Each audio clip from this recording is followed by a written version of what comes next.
ಸ್ವಾಮಿಗಳವರ, ಬ್ರಹ್ಮಶ್ರೀ ಲಕ್ಷ್ಮೀ ನೃಸಿಂಹ ಸದ್ಗುರು ಸ್ವಾಮಿಗಳವರ, ಬ್ರಹ್ಮಶ್ರೀ ಸಿಂಹಾದ್ರಿ ಸದ್ಗುರು ಸ್ವಾಮಿಗಳವರ ಅಡಿದಾವರೆಗಳಲ್ಲಿ ಶಿರಸಾಷ್ಟಾಂಗ ನಮಸ್ಕಾರಗಳನ್ನು ಸಮರ್ಪಿಸುತ್ತಾ ಸ್ವಾಮಿಗಳವರ ಚರಣಾರವಿಂದಗಳಿಗೆ ನಮಸ್ಕಾರಗಳನ್ನು ಸಮರ್ಪಿಸುತ್ತಾ ವೇದಿಕೆ ಮೇಲೆ ಆಸೀನರಾಗಿರುವ ಕಾರ್ಯಕ್ರಮ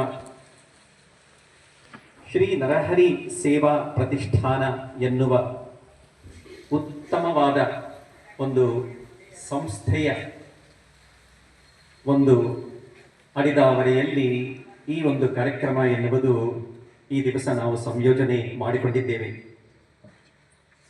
ಶ್ರೀ ನರಹರಿ ಸೇವಾ ಪ್ರತಿಷ್ಠಾನ ಎನ್ನುವುದು ಅತ್ಯಂತ ಆದರ್ಶವಾಗಿರುವ ಒಂದು ಸಂಸ್ಥೆ.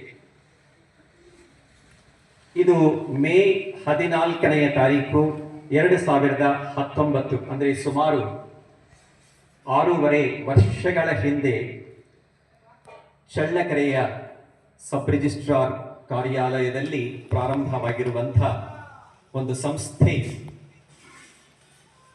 ಆದರ್ಶಮಯವಾದ ಧ್ಯೇಯಗಳಿಂದ ಕೂಡಿದ ಒಂದು ಟ್ರಸ್ಟ್ ಶ್ರೀ ನರಹರಿ ಸೇವಾ ಪ್ರತಿಷ್ಠಾನ. ಈ ಒಂದು ಪ್ರತಿಷ್ಠಾನ ಸಾರ್ವಜನಿಕವಾದ ಕಾರ್ಯಕ್ರಮಗಳಿಗೂ ಲೋಕ ಕಲ್ಯಾಣ ಕಾರ್ಯಕ್ರಮಗಳಿಗೂ ಕೂಡ ಆಲಂಬನೆಯಾಗಿರುವ ಒಂದು ಸಂಸ್ಥಾನ. ಈ ಸಂಸ್ಥೆಯ ಅಧ್ಯಕ್ಷರಾಗಿರುವ ಬ್ರಹ್ಮಶ್ರೀ ರಾಜಾರಾಮ್ ಸ್ವಾಮಿಗಳವರು ಉಪಸ್ಥಿತರಾಗಿದ್ದಾರೆ. ಈ ಸಂಸ್ಥೆಯ ಜಂಟಿ ಕಾರ್ಯದರ್ಶಿಗಳಾಗಿರುವ ಶ್ರೀ BC ಸಂಜೀವಮೂರ್ತಿಯವರು ಕೂಡ ಇಲ್ಲಿ ಉಪಸ್ಥಿತರಾಗಿದ್ದಾರೆ. ಸೇವಾ ಕಾರ್ಯಕ್ರಮಗಳು ನಡೆದುಕೊಂಡು ಬಂದಿವೆ. ಅದರಲ್ಲಿ ಅತಿಯೊಂದು ಮುಖ್ಯವಾಗಿ ಉಚಿತ ತಪಾಸಣಾ ಶಿಬಿರಗಳು ಮೇ 2024ರಲ್ಲಿ ನರಹರಿ ನಗರ ಇಲ್ಲಿ ನರಹರೀಶ್ವರ ಸ್ವಾಮಿ ಸನ್ನಿಧಿಯಲ್ಲಿ ಒಂದು ಮೆಡಿಕಲ್ ಐ ಕ್ಯಾಂಪ್ ಎನ್ನುವುದು ಅದು ನಡೆಸಲಾಯಿತು. ಜುಲೈ 2024ರಲ್ಲಿ ಗುಡ್ಡದ ರಂಗಮನಹಳ್ಳಿ ಗ್ರಾಮದಲ್ಲಿ ಒಂದು animal health camp, veterinary health camp ನಡೆಸಲಾಯಿತು. ಡಿಸೆಂಬರ್ 2024ರಲ್ಲಿ vaccination camp for animals especially cows ಇಲ್ಲಿ ನರಹರಿ ನಗರದಲ್ಲಿ ಅದು ನಡೆಸಲಾಯಿತು.